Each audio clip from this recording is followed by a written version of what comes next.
You've probably heard that Stoicism and Taoism are basically the same thing. Two ancient philosophies pointing to peace. Two wise traditions saying similar things about acceptance and letting go. Here's what I've found after years studying both. They're not the same thing at all. In fact, they're almost opposite paths that look similar from far away, but diverge completely when you step inside them.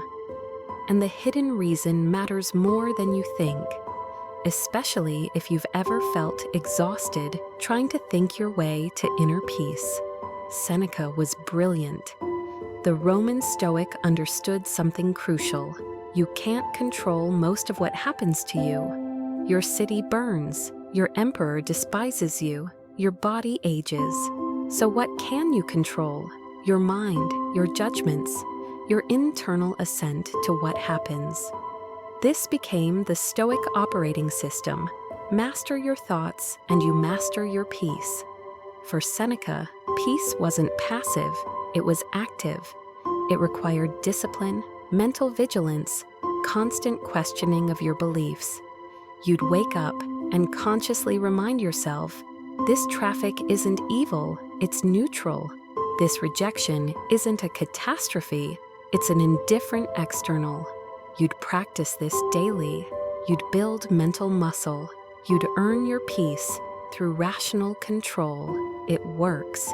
Thousands of people have used Stoicism to move through real suffering without breaking. It's powerful. It's rational. It feels like agency, like you're not a victim to circumstances, because you can master your mind. But here's where it gets interesting. Lao Tzu understood something completely different. He wasn't interested in mastering your mind. In fact, he'd say mastering your mind is exactly the problem. The moment you try to control your thoughts, you've created internal friction. You've split yourself into the controller and the controlled. You've gone to war with reality. Lao Tzu's insight was radical. What if peace comes not from controlling anything, not your thoughts, not your circumstances, but from aligning with how reality actually moves? What if the sage's power isn't in dominion, but in surrender? Think about water for a moment. Water doesn't control the shape of the stone. It doesn't mentally master its relationship to the cliff. It simply flows around obstacles. And because it flows, it eventually wears away mountains. The Taoist sage operates like water, not through force but through alignment with what is. Here's where most people get confused. This isn't passivity. It's not resignation. It's something entirely different. Let me be specific about how these two paths differ. When a Stoic faces a difficult person at work, here's what happens internally. They recognize the emotion arising, anger, frustration. Then they resist it. They apply logic. This person's behavior is an indifferent external. I choose not to be disturbed. I remind myself of my values. Over time, through repetition, the emotional charge diminishes. Notice what's happening. There's you, your raw reaction, and then your rational mind, stepping in to redirect your raw reaction. It works, but it requires constant vigilance. Every disturbance needs a response. Every reactive impulse needs to be caught and corrected. It's like holding a beach ball underwater, possible but exhausting. The Taoist faces the same person and does something radically different. They notice the impulse to react. Then they don't add anything to it. They don't fight it. They don't correct it. They let it move through like a cloud passing through sky. The impulse arises, and because they're not creating friction against it, it passes. Nothing gets suppressed. Nothing gets built up. There's no dam, so there's no flood. The Stoic is constantly working. The Taoist is not. Here's what I need you to feel in your body right now. Actually notice this. Imagine your jaw clenched slightly. Now imagine consciously unclenching it. You just did work. You added effort. That's Stoicism. Now imagine your jaw is clenched, and instead of unclenching it, you simply notice the tension without judgment and let your body gradually release it on its own. That's Taoism. Different operating systems entirely. Now this is only half the story, because here's the thing most people miss about burnout. Stoicism is powerful precisely because it feels like agency. You're not at the mercy of circumstances or emotions. You're the master. You're in control. This appeals to high performers, to ambitious people, to anyone who's built a life on discipline and will. The problem emerges over years, not days. Constant mental vigilance is exhausting, always catching your thoughts, always correcting your interpretations, always reminding yourself that externals don't matter. For a month, this is inspiring. For a year, it's sustainable. For a decade, you burn out. Not because Stoicism is wrong, but because it's operating against your natural state rather than with it. You're creating a high-performance thought system that requires fuel.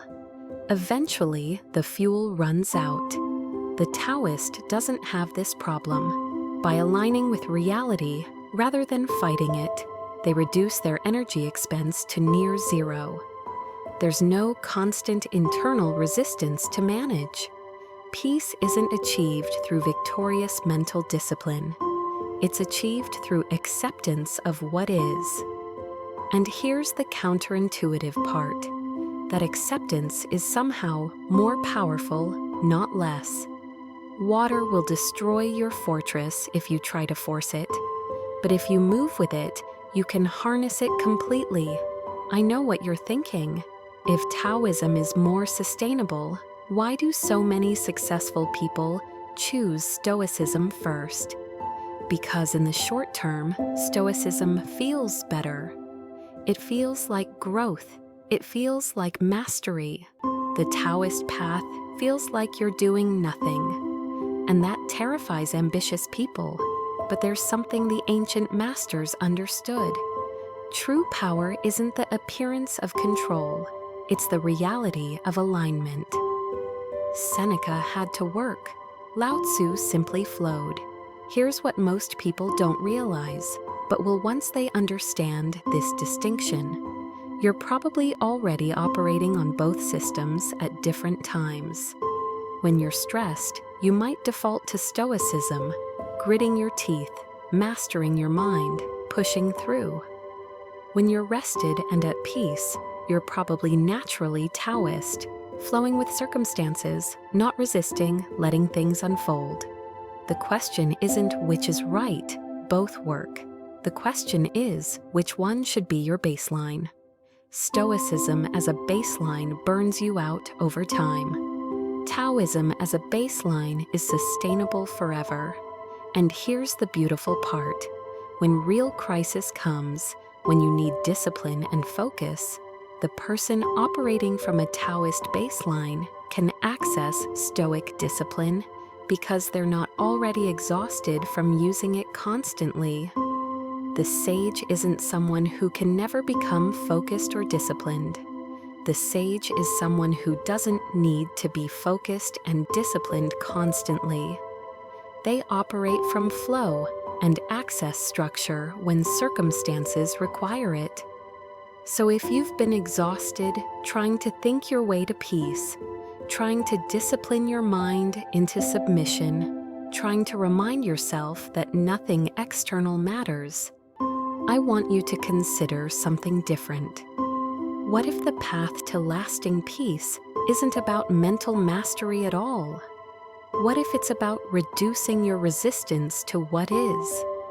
That's what Lao Tzu knew that Seneca didn't. And it changes everything about how you approach your life from this moment forward. The choice is yours. But now you know the hidden reason why one path burns you out and the other sustains you.